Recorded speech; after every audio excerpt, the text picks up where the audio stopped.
Okay, let's see question 24. Two lines intersect at exactly one point.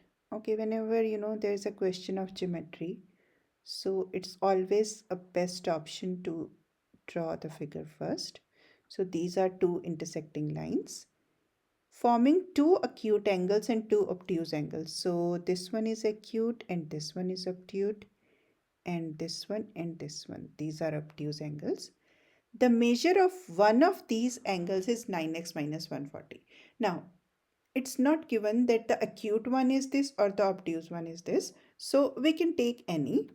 So let's say this angle is 9x minus 140.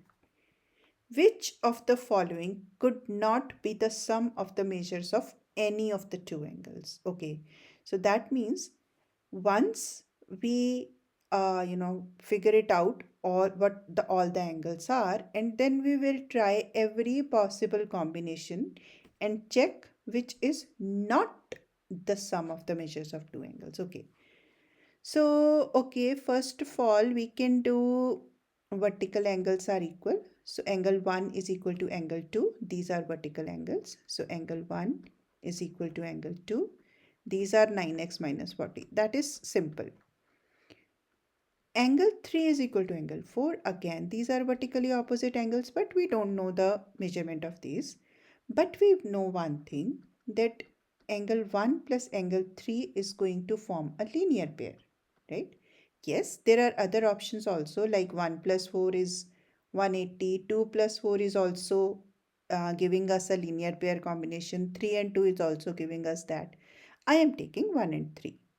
Angle 1 is 9x minus 140 because these are vertically opposite angles, so they will be the same. Plus angle 3 is equal to 180 degree.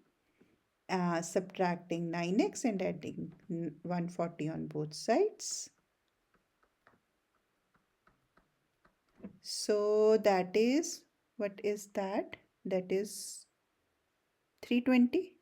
Yes, 320 minus 9x. So this is 320 minus 9x. This is 320 minus 9x, right? Now we have all the angles, and this one is this. Now, what combinations we can make? It can be, both can be acute angles, right? This is one combination. Both can be obtuse angles. That can be the another combination, right? And one obtuse and one acute. No other combination you can write. You can just pause the video and try. Is there any combination? If yes, then tell me in comments. I am taking these. Two acute angles are like 9x minus 140 plus 9x minus 140.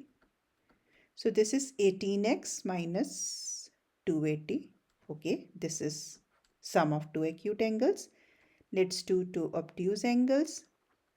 320 minus 9x plus 320 minus 9x. So that is negative x, 8 negative, okay, 640 minus 18x. This is again the option. One obtuse and one acute. So obtuse is 320 minus 9x and acute is plus 9x minus 140, cancelled. So this is equal to 180. This is also the option. So A is not the sum of any of the two angles, right?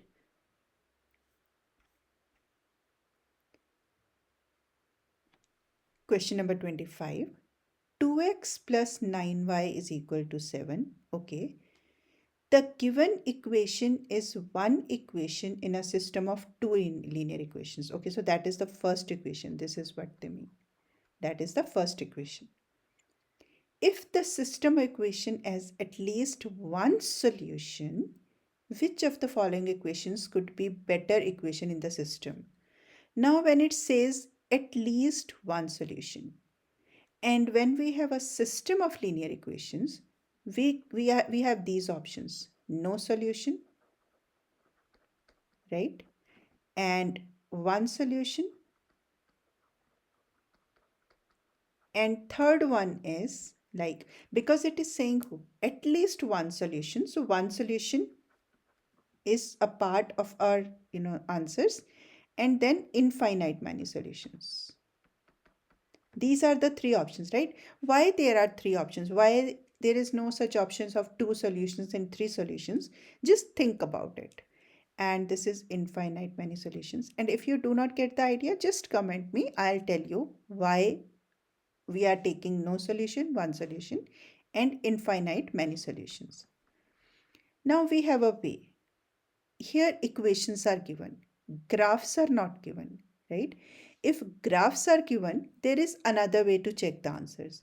But if equations are given, then no solution is a1 over e2 is equal to b1 over b2 is not equal to c1 over c2.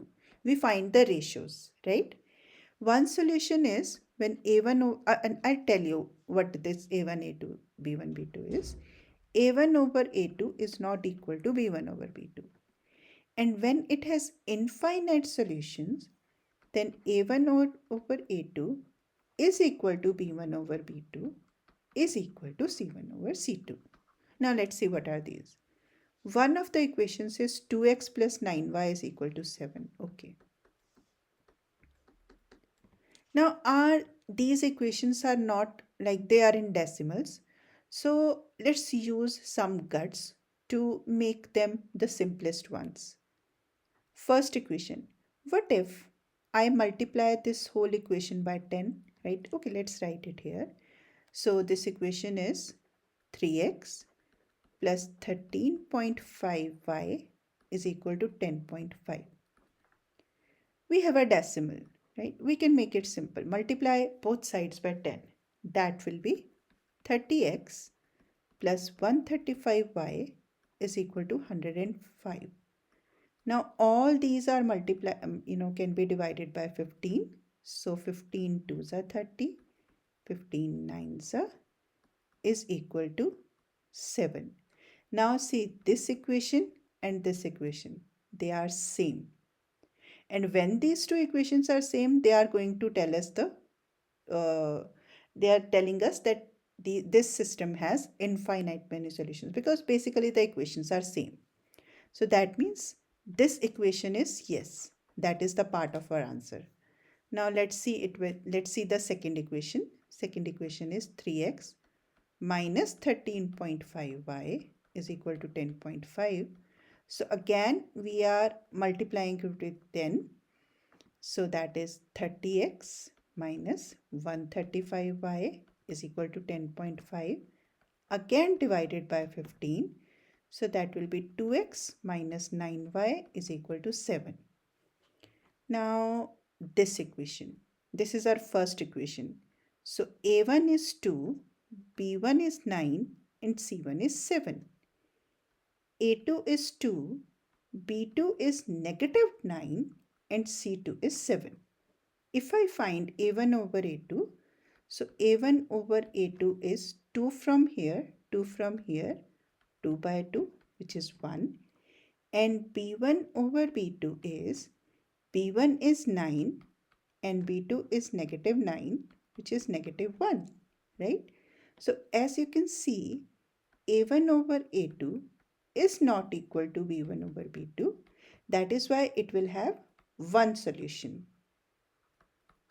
Now in this case, both the equations are same. So definitely ratios will be same. 2 over 2, 9 over 9, 7 over 7, all are equal to 1. So because all these ratios are same, so this system of equation will have infinite many solutions.